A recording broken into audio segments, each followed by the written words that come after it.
Sabi niya dito, kaya nga mas better na maghiwalay after cheating. Mahirap na ayusin, kumbaga tainted na. Well, ito yung ikinababahala ko na growing sentiment ng mga pumapasok sa relasyon ngayon, lalo na from the newer generations. They do not know how to fix a relationship, or para sa kanila, pag naabot, 'di ba, nakante yung limit nila, matik, the only thing that needs to happen is the breakdown of the relationship. Sa sobrang pagka-idealize ng mga tao sa relasyon or sa mga bagay-bagay, hindi sila pumapayag na magkaroon ng flow ang isang bagay or event sa buhay nila, because they believe that whatever should happen in their life should only be positive. But they forget that that is not life. It's the version of truth that they want to happen. Perfect lahat. Walang away, walang problema, walang ups, walang downs. Flat lang. But flat is dead. One of the hardest truths in relationships is this: you and your partner will hurt each other, even when you love each other deeply. People think real love means no pain, but that's a fantasy. Real love includes moments that sting. Not because your partner is toxic or bad, but because they're human, and humans mess up. They'll say the wrong thing, they'll disappoint you, they'll fail in ways they never meant to. And you'll hurt them too. You'll miss their needs. You'll fall short without meaning to. The question isn't, will this happen? Because it will. The real question is what you do after the hurt. Can you talk about it? Can you stay calm when it's hard? Can you choose the relationship over your ego? Can you forgive? Can you be forgiven? Can you grow instead of walking away?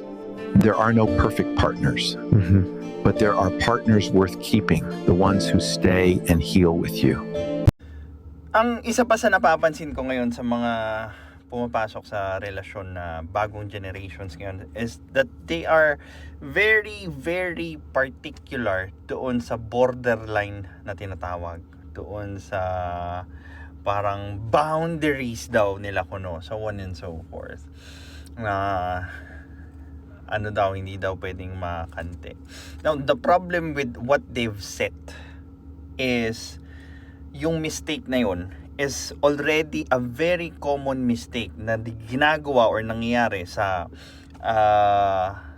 relasyon ng mag-asawa or mag-partner.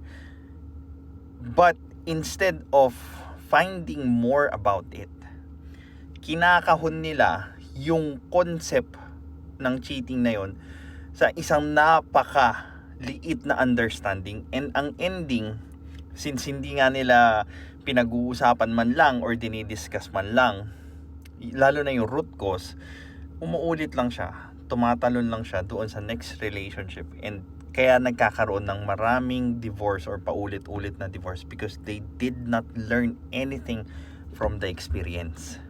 Ang ginagawa kasi ng mga nasa social media ngayon, lalo na yung influencers ng mga pag-ibig na yan, they tend to put always the blame doon sa emotion na dapat nilang maramdaman. At pag naramdaman nila yon, it's time to call it quits. But the problem with emotions, napaka-erratic niyan. Hindi yan constant. Hindi yan yung dahilan kung bakit ka nagmahal. Hindi ka nagmahal dahil lang sa masaya, dahil lang sa komportable, dahil lang sa convenient. It's because you want to face challenges with the person that you will always pick to be a partner in solving those problems. Gets?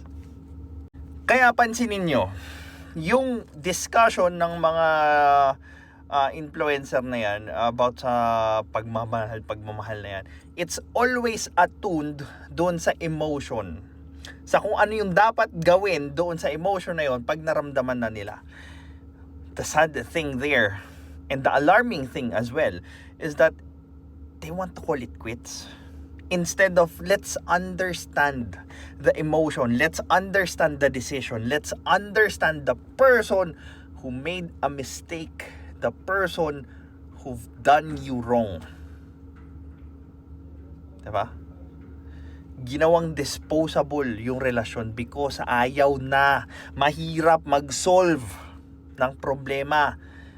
Problema na sa trabaho, problema pa sa bahay, so on and so forth, and then everything breaks down. But that's not what I am asking people to understand. Madaling mag-quit. Diba? Madaling mag-start over. But hindi mauubos yung problema or challenges na papasukin yung dalawa kahit pa magpapalit-palit ka ng partner, because challenges are already part of human experiences. So as sadness, so as anxiety, so as joy, so as disgust, lahat ng emotion na nandoon sa anong movie yun? I forgot the movie. Sila joy, sadness, di ba? Lahat yun parte ng human emotion. It's okay to express those emotions, but it's going to be a different thing to act on it.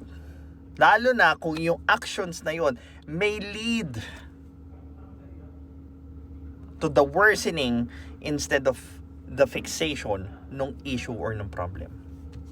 The more na sinosuppress mo yung totoong nararamdaman mo, yung totoong ideas mo, yung totoong emotions mo, it will create a shadow.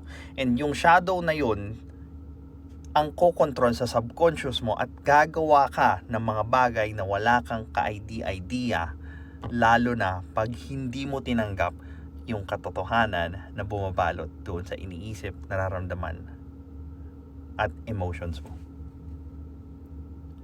Well, this is your lifestyle coach, Mark. You could book a free clarity session so that we could check whether we could work together towards our goal.